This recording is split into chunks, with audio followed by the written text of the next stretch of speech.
Coucou, bonjour à tous. Bon alors on est actuellement à Mindelo, c'est la grande ville du Cap-Vert, du nord de l'archipel, où on est venu justement ici parce que comme c'est une grande ville, il y a beaucoup de choses pour pouvoir se préparer pour la traversée. Et on profite du coup d'avoir internet pour pouvoir vous répondre à vos questions en vidéo. Mais d'abord nous on a aussi 2-3 petites questions parce que ça fait longtemps qu'on a quitté les bancs de l'école de Saint-Laurent. Et puis on sait plus trop des fois comment ça se passe. Donc qu'est-ce qu'une AVS, assistante vie scolaire, on imagine peut-être, et quel est son rôle, et d'où vient Madalena au Brésil. Voilà. Bon, sinon on va commencer avec vos questions. Alors première question, combien de temps vous prendra la traversée jusqu'au Brésil, de Manon CM1?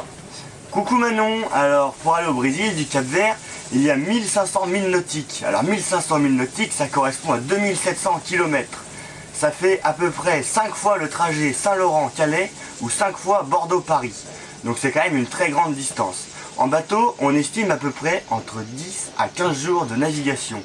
Mais ça va dépendre de la mer et du vent, bien entendu. Certains bateaux mettent parfois 1 mois pour faire toute cette distance.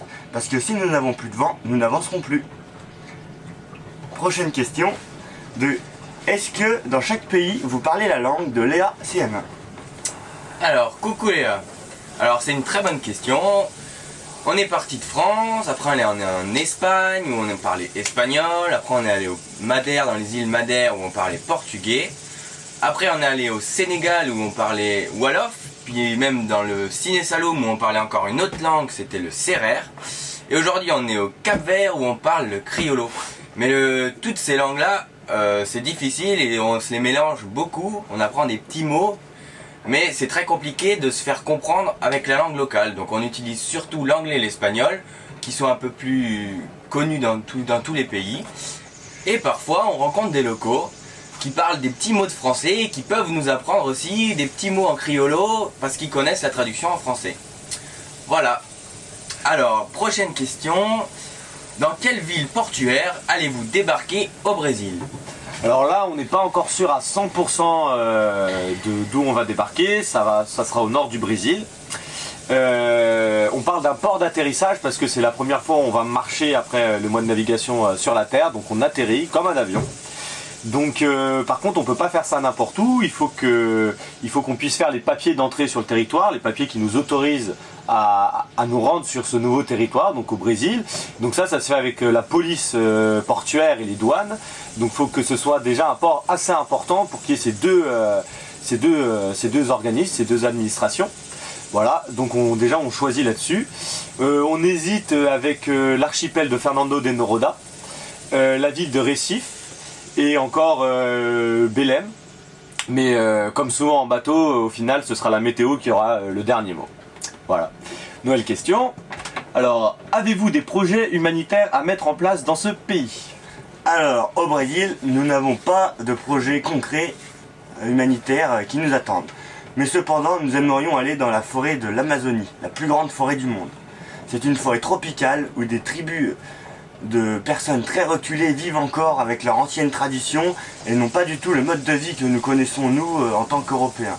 Nous aimerions pouvoir aller les rencontrer parce qu'ils sont en voie de disparition avec la déforestation massive, avec toute l'exportation du bois, le commerce qui vient leur prendre tout le petit territoire qu'ils ont encore. Alors pour aller dans la forêt amazonienne, il faut avoir un guide parce qu'il y a des espèces d'animaux très dangereuses. C'est une végétation très forte avec des serpents, des mygales, des tigres. Et si nous n'avons pas de guide, c'est très dangereux de s'aventurer là-bas. Nouvelle question d'Albert en CM2. Comment allez-vous préparer la traversée? Alors, pour la traversée, il y a beaucoup de choses à préparer. Vu qu'on va partir plus de 15 jours en mer, il va falloir qu'on puisse manger tout au long de la traversée. Et en plus, on va prévoir le double de jours pour avoir largement assez de nourriture, d'eau. Et donc, pour cela, on a préparé le bateau à Mindelo, parce que c'est une grande ville où on trouve beaucoup de choses. Et donc, on avait quelques petites choses aussi à réparer sur le bateau. Alors, on a réparé nos voiles, parce qu'il y avait des petits trous dans les voiles, on les a cousus. On a fait de la mécanique, on a révisé le moteur, voir si tout se passait bien. On a aussi plongé pour aller retirer les algues qui s'étaient collées à la coque. et qui risquent de nous ralentir pendant la traversée. Alors, dernière question.